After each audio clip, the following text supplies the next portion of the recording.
Татварын ерөнхий хуульд нохойны албан татварыг нохойтой иргэдээс авна гэж заасан ч өнөөдрийн хүртэл төсвийн мөнгө нь нохойны татвар гэсэн нэгч төгрөг суудаг байжээ. Гэр хорооллын нохой тэжээдэг өрхөөс ямар ч хурамж авдаггүй, харин орон сууцнд амьдардаг иргэд нохой тэжээдэг бол сууц өмчлөгчтэй холбоо орон сууцны конторууд нь 1000-аас 5000 төгрөг хүртэлх мөнгийг нохойны урамжуулга авдаг.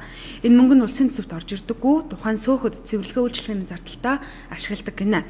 Иймээс нийслэлийн захирагчийн ажлын албаар одоогоос 14 жилийн өмнө батлагдсан нийслэлийн нутаг дэвсгэрт нохой мөр тэжээх устгах журмыг шинжлэх төслийг боловсруулж татварын ерөнхий хууль заасны дагуу нохойны албан татварыг нохой тэжээдэг иргэдээс авдаг байхаар тусагжээ.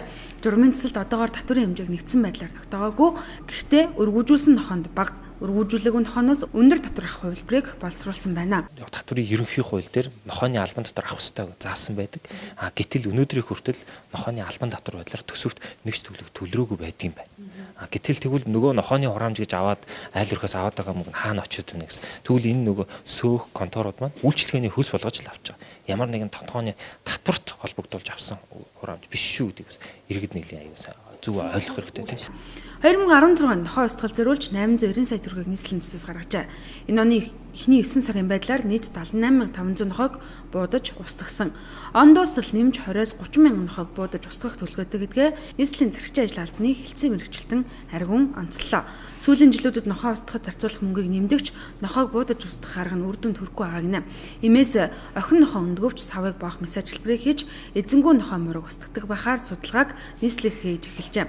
Эрдэнэт хот энэхүү нохой муурын савыг боох мэс ажиллбарыг хэрэгжүүлж гудамжны нохой муураасаа салсан сайн жишээг нийслэлийн тодтоглоо.